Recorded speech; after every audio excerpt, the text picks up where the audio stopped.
Fala aí pessoal, tudo certo?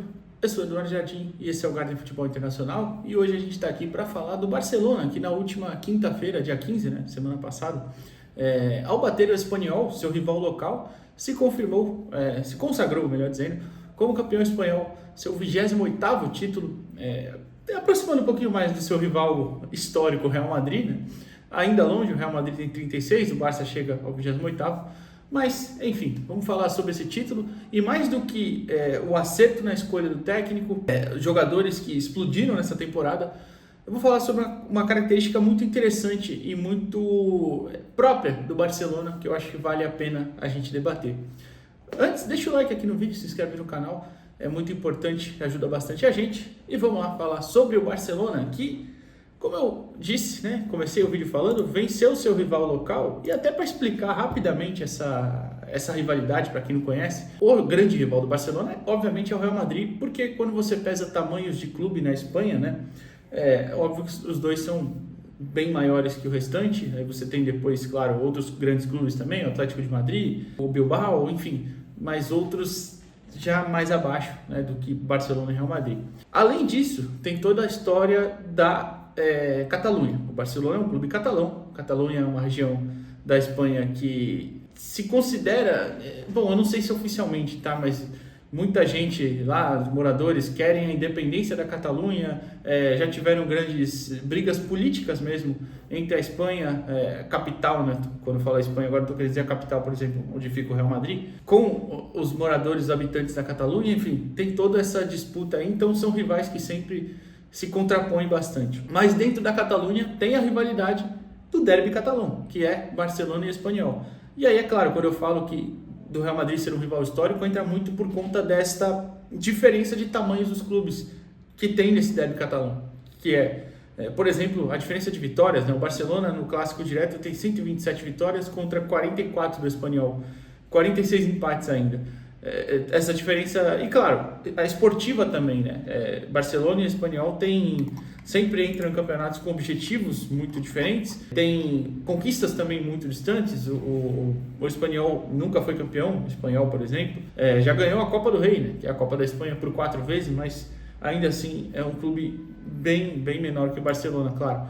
Mas essa rivalidade, né, só para explicar, além de ser local pelos times ficarem bem próximos, né, na primeira metade ali do século XX, durante a ditadura do Miguel Primo lá na Espanha, o Barcelona era meio que a oposição, né, ao sentimento ali da Catalunha, enquanto o Espanyol era meio que uma equipe considerada submissa à autoridade central, à autoridade principal da Espanha. Então, muitas vezes essa rivalidade se aflorou por isso, e claro, depois de um tempo a rivalidade foi crescendo, mas principalmente no pós-guerra, ali no final na segunda metade dos anos 40, teve um grande deslanche aí do Barcelona em relação ao Espanyol, não só em tamanho de conquistas, né, como eu estou falando, mas em popularidade também. Então, realmente é uma rivalidade que existe muito, mas que hoje tem ali o seu limite, né? Mas, todo esse contexto histórico à parte, o Barcelona foi campeão batendo o Espanyol lá, como eu falei, por 2-0, né, gol do Lamine Yamal e do Fermín López. E até depois do título, né, teve ali um princípio de confusão entre os jogadores, né, coisa normal. E até o Espanyol ligou os irrigadores, né, do gramado ali para o Barcelona não poder ficar comemorando, né, por muito tempo o título e tudo mais. Tanto que a principal comemoração, em teoria, veio na última partida, né, a derrota em casa para o Villarreal por 3-2, como eu falei, já não valia nada, né. Mas aí até ficou lá os filhos dos jogadores brincando, batendo bola e tudo mais no gramado vazio. O Espanyol tentou meio que dar essa atrapalhada por conta dessa rivalidade também, né? Dito isso, falar sobre o acerto na escolha que foi o Hansi Flick, né? Um time muito agressivo e que a todo momento foi considerado, porque é um time que vai jogar com a linha alta, vai sofrer, é bonito, mas não dá para ser competitivo. Deu para ser muito competitivo. O Barcelona, de 4 competições, ganhou 3. O Barcelona ganhou a Supercopa, ganhou a Copa do Rei e ganhou a Liga Espanhola. Chegou até as semifinais da Champions League, como a gente já falou aqui, foi batido pela Inter de Milão em um confronto assim que entra para a história dos maiores da Champions League, um empate em 3-3 e uma derrota por 4-3 na prorrogação. Então, isso sim é ser competitivo.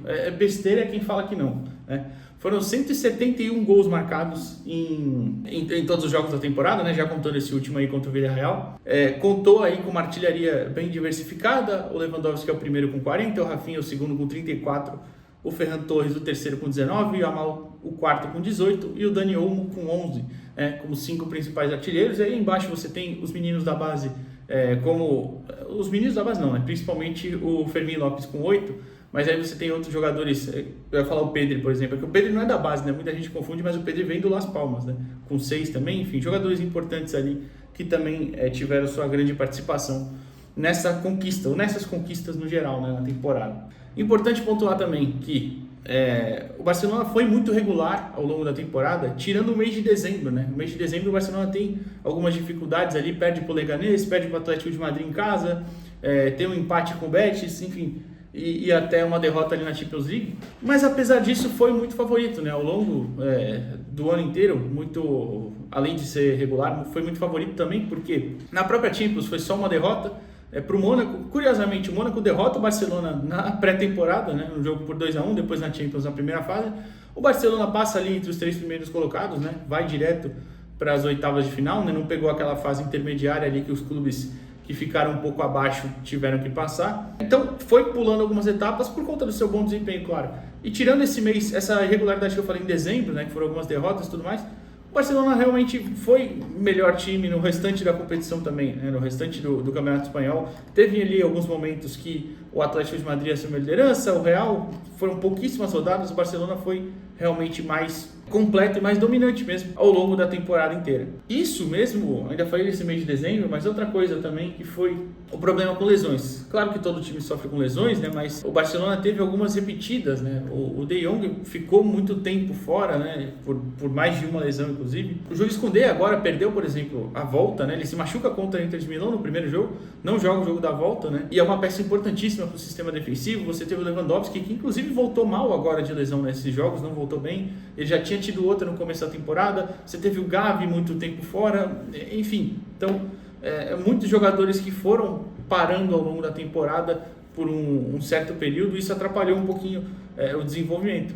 Claro que com os seus principais jogadores ofensivos bem a maior parte da temporada, o Yamal até teve uma lesão ou outra, o Rafinha, se não me engano, não teve nenhuma. Isso fica um pouquinho melhor, né? Um pouquinho melhor porque você compensa. E aí, já que eu falei dos dois, não poderia deixar de falar do quanto o Yamal explodiu, né, nessa temporada, sendo aí, como eu falei, o 4º maior artilheiro e o 2º maior garçom, né? Em assistências, o Rafinha é o primeiro com 22, o Yamal é o 2º com 21, e aí bem abaixo, Koundé com 8, Baldé com 8 também, Fermín Lopes também com 8, Pedri com 8 e o Ferran Torres com 7. Então você vê a importância da produção do ataque que passou por esses dois jogadores, Rafinha e Yamal. O Rafinha também explodiu, né? Depois de uma primeira temporada que não foi tão boa e tudo mais, nas mãos do Hansi Flick, ele jogando por dentro em alguns momentos, quase como meio armador, mas também jogando pelo lado esquerdo, onde ele estava acostumado. No Leeds ele faz também muito do lado direito, mas esse é a posição fixa do Yamal, não tem como alguém ganhar dele no momento. É um dos grandes jogadores do mundo hoje,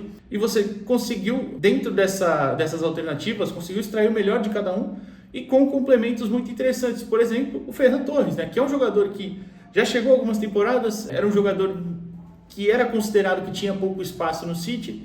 Quando chega ao Barcelona, não rende tudo o que é esperado, mas você vê, acaba terminando a temporada como titular, ajudando bastante, sendo um centroavante no lugar do Lewandowski, né, por mais que não seja a grande característica dele, mas termina a temporada lá com seus 19 gols e suas 7 assistências. Números bem interessantes para um jogador que foi muito tempo em reserva. Na Copa do Rei ele foi um dos principais jogadores, foi o artilheiro do Barcelona com 6 gols em 10 jogos. Então foi um cara que teve muito a sua importância ali, mesmo não sendo um dos principais nomes. E acho que isso, inclusive, compensa uma falta de um esterismo maior até do Dani Olmo, por exemplo. Eu, particularmente, esperava mais, acabou entregando um pouquinho menos, mas também teve lá seus momentos de importância. Mas muito dentro dessa linha ofensiva, o Barcelona pôde contar com grandes jogadores explodindo e outros tendo bons desempenhos. Tanto que eu falei, foram 171 gols na temporada até agora. Ainda tem mais um jogo, né? Mas a gente já sabe que não vale muita coisa. Então, assim, é uma equipe, é um elenco que conseguiu, por mais que teve ali as suas limitações, né? Um tempo muito curto, conseguiu responder muito bem, né? E, inclusive, para finalizar até, já passando para a parte decisiva, né, para explicar, são, até agora, como eu falei, 43, não tinha falado ainda, né, são 59 jogos, 43 vitórias, foram 7 empates e 9 derrotas, lembrando que o último já não valia nada, o próximo também não vale nada, mas tudo bem, vamos colocar aí na conta. Desses foram 72 gols sofridos, até um número relativamente alto. Mas é muito compensado com um ataque extremamente efetivo. Vou repetir pela terceira vez, 171 gols marcados em 59 jogos. É uma média muito, muito alta. Dá para ser competitivo assim, mesmo jogando com a linha alta, que é um gatilho para você enganar seu adversário, para você tentar colocar o seu adversário em linhas de impedimento mais vezes. Muitas vezes dá certo, outras vezes não. Acontece, é uma estratégia. Toda estratégia tem falhas, nenhuma é perfeita. Enfim, então eu prefiro ver um time se arriscando e conseguindo ser competitivo e atingindo grande parte dos seus objetivos. E a parte final é a característica que eu falei lá no começo do vídeo sobre ser muito importante para o Barcelona e ser muito própria do Barcelona, que é usar muito La Masia, a base do Barcelona, como é conhecida. Talvez você possa falar, mas o Rafinha não é um dos principais jogadores, não é de La Masia, o Lewandowski é artilheiro, não é? Obviamente não. Mas você teve ali o Yamal, que é um dos principais jogadores e vai ser um dos principais jogadores do mundo por um bom tempo, sendo de lá. Você teve o Dani Olmo, que por mais que ele chegue comprado, né, ele é formado no Barcelona, saiu, jogou fora e volta. O próprio Eric Garcia, né, também acontece a mesma coisa, sai, vai para o Manchester City e volta. Você teve o Gavi sendo importantíssimo, jogador de La Masia também. Tem vários aí, o Baldé mesmo também sendo uma ótima alternativa. O Casadok ficou muito tempo fora, também fez uma grande temporada, foi um jogador bem interessante no meio de campo, sendo uma alternativa, inclusive, muito importante enquanto o De Jong não estava jogando, estava machucado e não estava bem. Para mim, o De Jong começa a temporada bem mal, mas, claro, termina em um grande nível, né? Ele que não vinha apresentando também um nível que se esperava desde que chegou, e desde que, pela expectativa também pelo que ele custou, né? Foi 35 milhões de euros, vale lembrar. Mas enfim, então, jogadores importantíssimos. O Cubarsí é um zagueiro de 18 anos, que por mais que não esteja pronto, eu acho que não está, fez dentro do que ele pode ali uma grande temporada também. Então, é uma coisa muito característica do Barcelona, dentro das suas ideias de como o clube enxerga o futebol, e que, assim, para ser bem justo, é óbvio que o pessoal ficou um pouco mal acostumado, né, com o final dos anos 90, começo dos anos 2000, que a base do Barcelona gerou. Ela não vai, uma base normal não vai entregar a todo momento Xavis, Iniestas, Messi, Piqués, por mais que restrições que eu mesmo tenha, o Piqué, ou talvez alguém tenha, mas foi um zagueiro de alto nível por muito tempo. Busquets não vai te entregar nível desse jeito sempre, isso é irreal, não acontece. Vai te entregar exatamente isso. Bons jogadores que vão ser titulares, talvez não as principais peças, apesar da principal peça hoje ser de La Masia. Jogadores para compor muito bem o elenco. Claro, dentro disso, de repente, evoluírem a jogadores ainda melhores. Ou você, por exemplo, contratar igual o Pedri, que chegou muito jovem e era um jogador que fazia todo sentido, né, dentro da estrutura do que o Barcelona pensa de futebol e dentro do que o Pedri joga de futebol. Fazia muito sentido a contratação e fez. Então, enfim, acho que é basicamente isso. Tá muito longo já esse vídeo, mas para resumir, né? Uma identidade muito clara, jogadores que explodiram nessa temporada, principalmente no lado ofensivo, um técnico que soube muito bem ler e entender o seu elenco, e uma equipe que também acho que demonstrou muito poder de reação ao longo da temporada inteira, né? Muitas vezes virou jogos, o próprio jogo contra o Real Madrid, né? Sai perdendo por 2-0, vira muito bem. Então acho que é uma equipe que mostrou também que não se abateu tão fácil. E entregou, né, entretenimento, né? Em alguns momentos, se você lembrar, foram jogos contra aquele 5-4 contra o Benfica, goleou o Almeria por 7-1, né? Se não me engano, o Almeria ou foi o Valência, ou foi os dois, talvez, sei lá. Não, o Valência foi 7-1, isso. O Almeria acho que nem estava na primeira divisão, enfim. Entregou goleadas a todo momento, Valladolid por 7-0, jogos com Estrela Vermelha na Champions League foi 5-2, enfim, um time que entregou entretenimento, pelo menos, e sim, sendo competitivo. Mas é isso, o que você achou desse Barcelona do Hansi Flick nessa temporada?